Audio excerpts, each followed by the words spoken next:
नमस्कार दोस्तों, आज हम बात करेंगे माँ दुर्गा के बारे में कि इनकी उत्पत्ति कैसे हुई।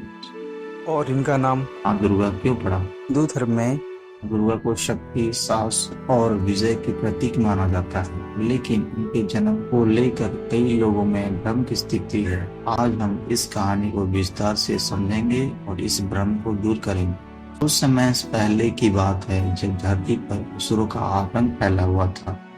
असुर के राजा दुर्गम ने ब्रह्मा जी को घोर तपस्या की थी और उनकी तपस्या से प्रसन्न होकर ब्रह्मा जी ने उन्हें एक वरदान दिया था। दुर्गम ने ऐसा वरदान मांगा, उसे अजय बना लिया। उसने ब्रह्मा जी से वरदान का यह मांगा कि ना कोई पुरुष, ना कोई स्त्री और ना कोई बालक उसे मार।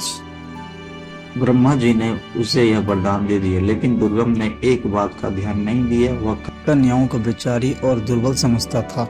इसलिए उसने अपने वरदान में कन्याओं का जिक्र नहीं किया। उसे लगता था कि कन्याएं कभी भी उसकी मृत्यु का कारण नहीं बन सकती। यह उसकी भूल थी।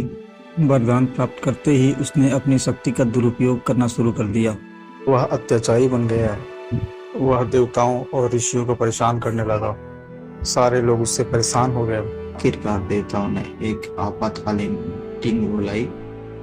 यह मीटिंग बहुत महत्वपूर्ण थी, क्योंकि दुर्गम राक्षस को रोकने का कोई तरीका उन्हें समझ नहीं आ रहा था। सभी देवता इस मीटिंग में भाग लेने के लिए पहुंचे।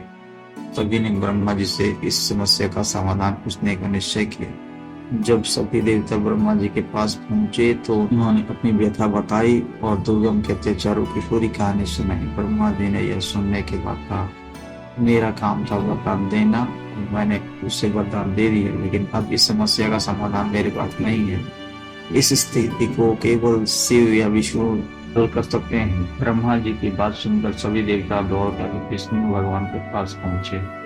विष्णु भगवान ने ब्रह्मा जी से पूरी बात सुनी और तुरंत इस समस्या का हल खोजने का प्रयास किया।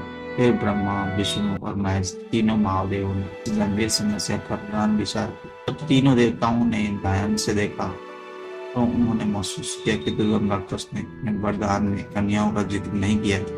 इस चूक को ध्यान में रखते हुए तीनों देवताओं ने एक कन्या का निर्माण किया। कन्या का नाम दुर्गा रखा गया। दुर्गा कोई साधारण कन्या नहीं थी। तीनों देवताओं की शक्ति से उत्पन्न हुई यह कन्या अत्यंत शक्तिशाली थी। उसे सभी प्रकार के दिव्य हथियार दिए गए और उसे विभिन्न शक्तियों का उपयोग करने की शिक्षा दी गई। प्राणायाम और ध्यान की गहन साधना सिखाई, जिससे कि अपनी शक्तियों का पूर्ण उपयोग कर सके। दुर्गा ने एक गुफा में बैठकर ध्यान लगाना और शक्तियों का अभ्यास शुरू कर दिया। उसकी शक्ति दिन प्रतिदिन बढ़ती जा रही थी। उस गुफा के पास एक शेर भी रहता था, जो रोज दुर्गा को ध्यान का अभ्यास करते हुए देखता था। धीरे धीरे उस शेर ने दुर्गा के प्रति विशेष आकर्षण महसूस किए और वह उसकी ओर खींचने लगा।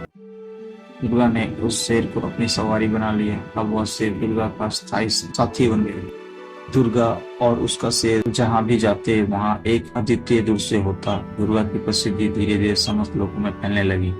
सभी लोग उनकी शक्ति और साधना से प्रभावित होने लगे। देवी दुर्गा के पराक्रम की चर्चा चारों ओर होने लगी। आखिरकार दुर्गम राक्षस तक भी यह खबर पहुंची कि एक शक्तिशाली कन्या उसकी चुनौती लेने के लिए तैयार है। पहले तो दुर्गम ने इसे मजाक समझा, क्योंकि वह अब तक कन्याओं को कमजोर और बेचारी समझता था। लेकिन जब उसकी सेना ने दुर्गा के पराक्रम और उसके शेर के बारे में बताया तो उसे चिंता हुई और उसने निश्चय किया कि वह खुद लड़ने जाएगा। दुर्गम राक्षस पूरी तैयारी के साथ दुर्गा को उठाने के लिए आ गया। वह पूरी शक्ति से हमला करने के लिए तैयार था, लेकिन उसे नहीं पता था कि वह अब मृत्यु की ओर बढ़ रहा है।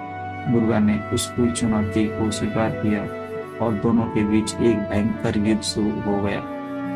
यह युद्ध कई दिनों तक चला, लेकिन अंत में दुर्गा ने अपनी दिव्य शक्तियों और हथियारों का उपयोग करके दुर्गम राक्षस का अंत कर दिया। दुर्गम राक्षस की मृत्यु के बाद सभी देवताओं ने दुर्गा की भव्य आरती की और उनकी महानता का गुणगान किया। दुर्गा ने न केवल दुर्गम राक्षस को मारा, बल्कि इन्होंने लोगों को अत्याचार से मुक्ति दिलाई। माता दुर्गा अपने भक्तों की रक्षा करती है, जैसे एक माँ अपने बच्चों का ध्यान रखती है। वे शक्ति, साहस और भक्ति की मूर्ति। इस प्रकार दुर्गा माता की भक्ति और उनका पैदाइश की यह कथा हमें यह सिखाती है कि चाहे कितनी भी बड़ी विपत्ति क्यों न हो, धैर्य, साधना और शक्ति से उससे मात दी जा सकती है। इस कथा के माध्यम से हमने देखा कि कैसे दुर्गा माता का जन्म हुआ और कैसे उन्होंने अपने अद्वितीय पराक्रम से असुरों का नाश किया। माता दुर्गा की यह कहानी हमें जीवन में साहस, शक्ति और विश्वास का पाठ सिखाती है। माता दुर्गा की यह कहानी आप लोगों को थोड़ी सी पसंद आई हो तो इसे लाइक करें और नए अपडेट पाने के लिए आप हमारे चैनल को सब्सक्राइब कर सकते हैं। तब तक के लिए धन्यवाद। फिर मिलते हैं एक नई पोस्ट के साथ।